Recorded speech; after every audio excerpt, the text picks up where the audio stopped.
मेरे एक बात समझ में बिल्कुल नहीं आती है कि हमारे हिंदुस्तान या भारत में रहने वाले जो मुस्लिम लीडर हैं, एक दो हैं मुस्लिम लीडर, बहुत नहीं, कमी है, एरिया वाइज रीजनल वाइज होंगे, लेकिन कोई नेशनल लेवल का कोई भी लीडर नहीं है इस टाइम, और पहले भी नहीं था, कि मुसलमानों में एक कमी रही है अच्छे लीडरशिप की। और आजकल के दौर के जो भी लीडर आए हैं वो अपने फायदे के लिए, पर्सनल उनके जो कहते नहीं फायदा हो, उसके लिए वो लीडर बनते हैं, पैसा खर्च करते हैं कि साहब एक लगाओगे तो 10 आएगा, मतलब इंडस्ट्री है पूरी। अब जैसे राम मंदिर की बहुत लंबी लड़ाई लड़ी गई, और पूरे हिंदुस्तान क्या पूरी दुनिया में सबको पता है कि वो राम मंदिर राम जन्म स्थल है और राम जन्मभूमि है, और लंबा मुकदमा चला। मैं यहां पर उसकी पुरानी बातें करना नहीं चाहता हूं, वो टॉपिक अब है नहीं, वो टॉपिक खत्म हो चुका है, और सुप्रीम कोर्ट ने फैसला लिया और दोनों को मानना पड़ा। मुसलमानों को भी अयोध्या से हट करके जमीन दी गई है, 5 एकड़ दी गई है। मैं यहां पे थोड़ा सा मेंशन करना चाहूंगा, 2003 की बात है, मैं इस आंदोलन से जुड़ा हुआ था, राम मंदिर आंदोलन से, और ये बात उस समय हमने शुरू करी, हमारे एक आध दो साथी थे, उन लोगों ने भी मिलकर करी कि साहब क्यों ना इसका, जब मुसलमानों की तरफ से कहा जाता, जब ये सुप्रीम कोर्ट में गया तो हम सुप्रीम कोर्ट का फैसला मानेंगे, ये कहा गया।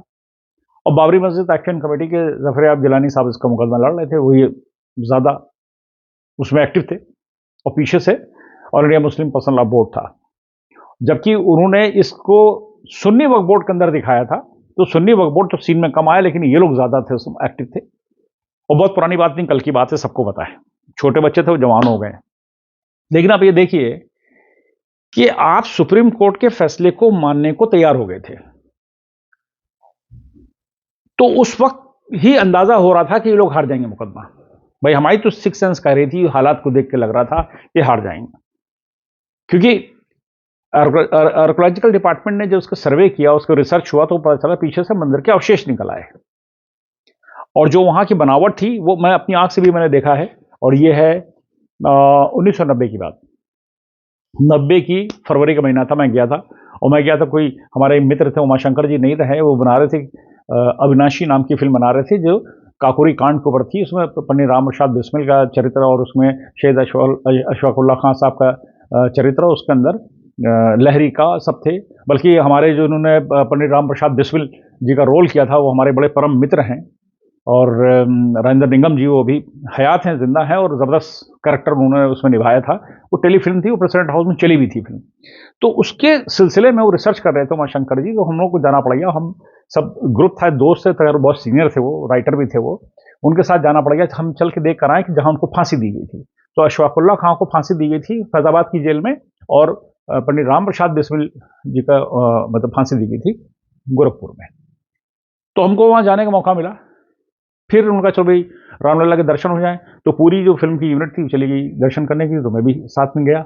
हमने देखा तो उस वक्त जो उसका शेप था मस्जिद या कह लीजिए मंदिर के लिए, जो उसके अंदर खंबे थे, वो जो तराशे हुए थे, नक्काशी उसमें थी, वो हिंदू थी, हिंदू शैली कह सकते हैं आप उससे, और जो भारतीय संस्कृति की थी वो थी उसमें कहीं पर भी, क्योंकि उसमें जो इतने भारी भारी खंबे थे, उसे कहिए पाए कह लीजिए, या उसको कहिए कॉलम कह लीजिए, वो पूरी हिंदू संस्कृति की और धार्मिक उसकी नक्काशी की गई थी, वो पुरानी थी, नई नहीं थी। और उसके ऊपर जो टोम बना हुआ था, गुंबद जो बने हुए थे, वो लखोरियों के थे, जो देखने से ही लग रहे थे ये अलग से हैं, क्योंकि पत्थर के एक एक पीस के इतने भारी, ऐसा तो होगा नहीं छत से हटा के नीचे लगा दिए गए, यानी ये पहले होंगे उसके बाद ही छत पड़ी होगी, क्योंकि लखोरियों की नक्काशी को तो ना ऐसे जोड़ते चले जाते हैं, उससे गुंबद बनता है आपस में, तो वो बाद में बनी होगी। लेकिन खंबे जितने थे वो हिंदू संस्कृति, हिंदू शैली, और ये कहिए आप हिंदू धार्मिक शैली के थे, वो मूर्तियां थी उसमें और सब बाकायदा उसमें। मैंने वो आंख से देखी है, मैं खुदा को गवाह करके बात को कहता हूँ, हाजिर नाजिर करके, कि मेरी आंख से देखी हुई है, और शायद ही कोई मुसलमान गया होगा, देखा होगा, जिसको मौका मिला होगा। उसके बाद फिर ये 1992 दिसंबर आया,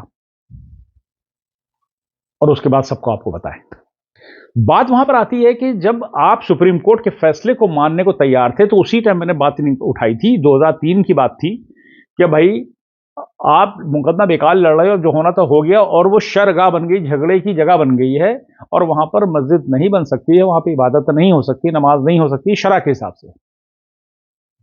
तो आप फैसले का इंतजार क्यों कर रहे हैं? आप हिंदू हिंदू भाइयों को, ये जो मूल हैं, मूल निवासी यहाँ के हैं, उनको आप दे दीजिए कि ये मुकदमा नहीं लड़ना है, मुसलमान अमर हो जाएगा।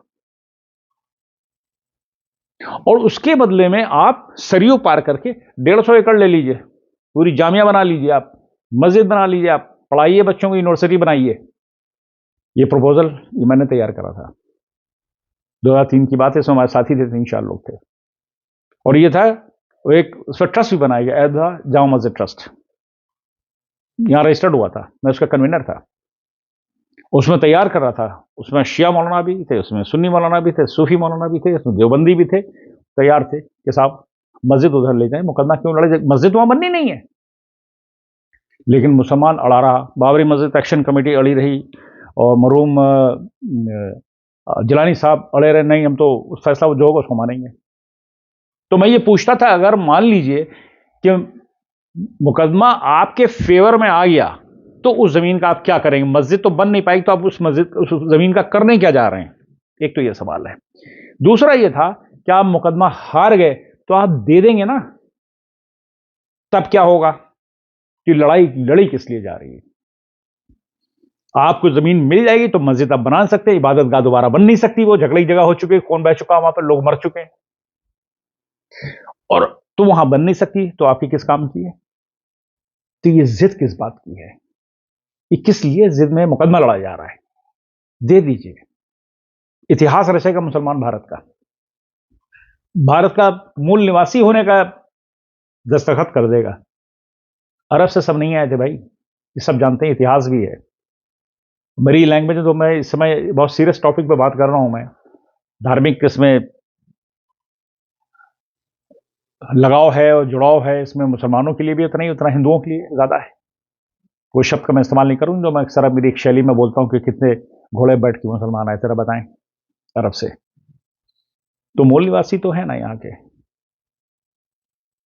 और हम अपनों से लड़ाई लड़ रहे हैं, हम अपनों से लड़ाई लड़ रहे हैं, हम जंग अपनों से लड़ रहे हैं। वो बहाना बन जाता है, बाबरी मस्जिद बहाना बन जाता है, राम मंदिर तो चलो है, वो दावा ठोकते हैं, वो बाद में आर्कोलॉजिकल डिपार्टमेंट ने जिस रिपोर्ट लगाई, वो खान साहब ने लगाई, किसी और ने लगाई, मुसलमान के साहब, इसमें मंदिर का अवशेष है नीचे, गर्भगृह में सब है। हम किससे जंग लड़ रहे हैं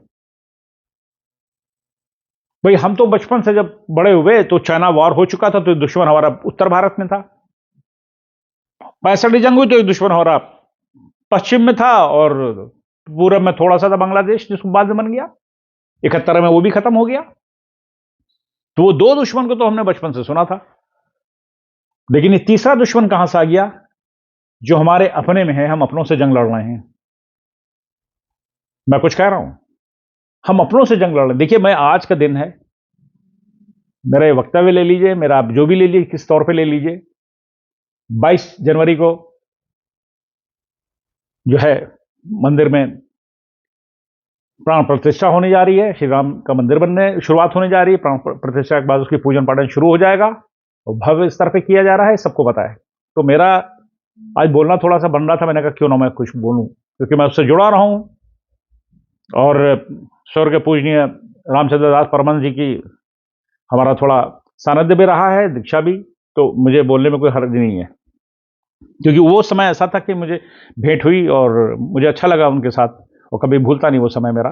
पुराने लोग मुझे जानते हैं, और उस आंदोलन में मेरा मकसद सिर्फ ये था कि भाई मस्जिद सरयू पार बना ली जाए, बड़ी बना ली जाए, भारत सरकार की तरफ से भी इशारा था ही, लेकिन हमें पता चला हम अपनों से जंग लड़ रहे हैं। वो जंग अंदरूनी जो जंग है, वो सबसे खतरनाक है, हमारे उत्तर भारत की या पश्चिम भारत के दुश्मन से इतनी नहीं है। पश्चिमी क्षेत्र से हमको, उत्तर भारत से, उत्तरी क्षेत्र से हमको बिल्कुल नहीं है दुश्मन। अपनों से दुश्मनी जो कहिए, जो दुश्मन कह लीजिए, वो हमारे अंदर है, हमारे साथ है, हम उसकी शक्ल नहीं जानते, लेकिन हमें मालूम है। और युद्ध लड़ना है, युद्ध लड़ना है हमको। मैं किस पाले में खड़ा हूं, किस पाले में नहीं खड़ा हूं, ये बात मैं नहीं कर रहा हूं। मैं युद्ध लड़ना है, अपनों से लड़ना है। वो क्या है? और फिर कृष्ण ने अर्जुन से कहा, ना कोई भाई, न बेटा, न भतीजा, न गुरु, एक ही शक्ल उभरती है हर आईने में, आत्मा मरती नहीं जिस्म बदल लेती है, धड़कन जा छुपती है इस सीने की उस सीने में, धड़कन जा छुपती है इस सीने की उस सीने में, जिस्म लेते हैं जन्म, जिस्म फना होते हैं, और जो फना होगा वो एक दिन पैदा होगा, जो एक दिन जो फना होगा वो पैदा होगा, एक कड़ी टूटती है दूसरी बन जाती है, आज के हम अर्जुनी तो हैं। दोस्तों, कोशिश तो करी थी, लेकिन सुनी नहीं गई हमारी। आखिर में क्या हुआ? आप मुकदमा हार गए। और हमारे लिए देखिए, वो हादसा होना या वो ये होना वो होना बात ही नहीं है। ये हिंदुओं का देश है, 100 करोड़ से ऊपर की आबादी उनकी है, उनका, उनके आराध, उनका धर्म, उनका कहिए, उनका सब कुछ है। राम मंदिर, राम जन्मस्थल पूजनीय है, वो भगवान है, वो आस्था का केंद्र है वो हिंदुओं की, आज से नहीं, त्रेता युग से। और ये सरयू नदी का भी तय महत्वपूर्ण मतलब स्थान है। नदियों किनारे उस समय आप हिस्ट्री अगर पढ़ें तो आपको पता चलेगा ये नदियों किनारे कैसे मंदिर होते थे, और कैसे वहां पर जीवन चलता था, कैसे वहां व्यापार चलता था, कैसे वहां पर लोगों के रिश्ते होते थे, शादियां होती थी, ये मंदिर होते थे और नदियों किनारा होता था। तो हमारे भारत के इतिहास है, भारत की परंपरा है हमारे। ये तो क्या कहें, हमारे अहंकार और स्वाभिमान की ये आस्था का सवाल है और कहता है। मैंने एक शब्द इस्तेमाल किया, अहंकार और स्वाभिमान। बिल्कुल, जैसे मुसलमानों को अपने धर्म को लेकर के अहंकार और स्वाभिमान है, तो वैसे हिंदुओं को भी उतना ही अहंकार स्वाभिमान है अपने धर्म को लेकर के, आस्था को लेकर के, इसमें कोई कंप्रोमाइज नहीं है। लेकिन हमारे लिए बहुत बड़ी बात है, आज देखिए, आज ही आए हैं यूएई के प्रेसिडेंट आए हैं, गुजरात पहुंचे हैं, और प्राइम मिनिस्टर मोदी साहब उनका प्रोटोकॉल तोड़ करके उनका इस्तकबाल कर रहे हैं। मंदिर बन रहा है, सब हो रहा है, मुस्लिम स्टेट को कोई प्रॉब्लम नहीं, अरब स्टेट को कोई प्रॉब्लम नहीं, सारी प्रॉब्लम जो है हमारे नेताओं को, मुस्लिम नेताओं को। मैं इससे इसको जोड़ना नहीं चाहता हूं, लेकिन ये हमारे सामने हो रहा है, हमारे जीवन काल में ये हो रहा है, ये इतिहास हो रहा है, हमारे जीवन काल में हो रहा है, हम उसके साक्षी हैं। जैसे पाकिस्तान के 2 टुकड़े, हम उसके साक्षी थे, बचपन था। बहुत सी चीजें ऐसी हुई जो हमारे सामने हुई हैं, और ये 370-35 से हटा, कितने साल के बाद हटा, उसके हम साक्षी हैं। भारत का स्वाभिमान बढ़ रहा है, हम उसके साक्षी हैं।